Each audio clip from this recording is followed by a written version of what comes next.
laba qof ayaa ku geeriyootay laba kalena way ku dhaawacmeen kadib markii barqanimadii maanta ciidamo ka wada tirsan kuwa dowladda Soomaaliya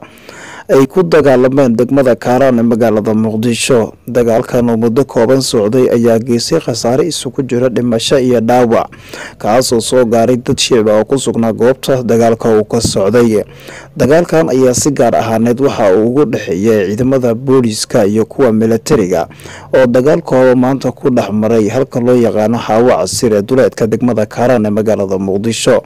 dagaalka maanta ciidamadan ku dhaxmaray degmada karaan ayaa salka ku haya dhul ay isku haystaan qaar ka mid ah dadka ku nool degmada karaan, balse waxa arintaasi soo fargeliyay ciidamada militariga iyo kuwa booliska kuwaas oo u abaabulan qaab qabiila. dadka ku sugan halkaasi ayaa waxa ay sheegeen in muddo ay soo wajahday baqdin xoogan kadib markii dagaal muddo daqiiqadaha socday ciidamadaasi ay isku adeegsanayeen hubka noocyadiisa kala duwan. dadka ayaa sidoo kale waxa ay sheegeen in dhulka la isku haysto lahaanshihiisa uu leeyahay mid ka mid ah dadka deegaanka, balse ciidamo ka tirsan kuwa militariga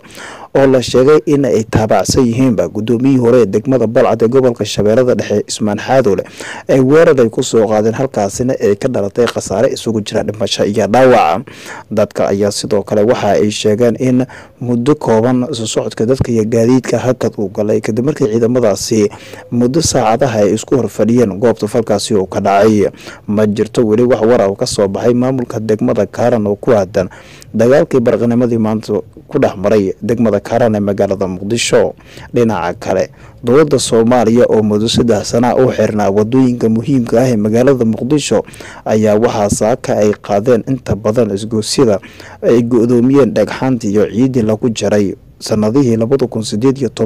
2017 waxaana saaka isgoosida Sanca afar darjiino Siinay Falaronsa Holwadaag isgooska Bakaaraha gabi ahaanba laga qaaday dhagxaantii dowladda Soomaaliya ay ka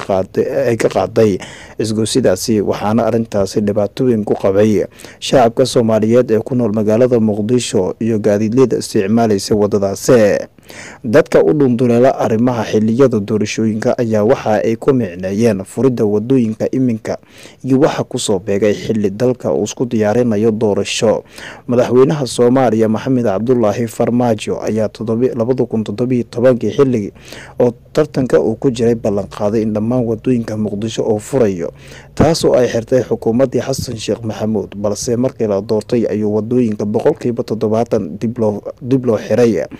waxaana iminka ay ku soo beegantay xilli doorasho dalka uu isku diyaarinayo. dadka ayaa isweydiinaya in arintani ay la xiriirto arrimo siyaasadeed isla markaana la doonayo in mar kale xukunka uu ku soo laabto madaxweyne Farmaajo maadaama xilligaasi uu ballan qaaday inuu furayo wadooyinka. sidoo kale dhagxaantii laga qaaday isgoosyo qaar ee magaalada Mugdisho ayaa la sheegay in la dhoobay wadada dheer ee warshadaha ee magaalada Mugdisho. wadooyinka jidcadiyaasha ah ee warshadaha ayaa la sheegay in lagu arkay dhagxaan fara badan ee dowladda Soomaaliya ay ku goysay kuwaasi ay ku micnaysay in lagu sugi doono amniga guud ee magaalada Mugdisho.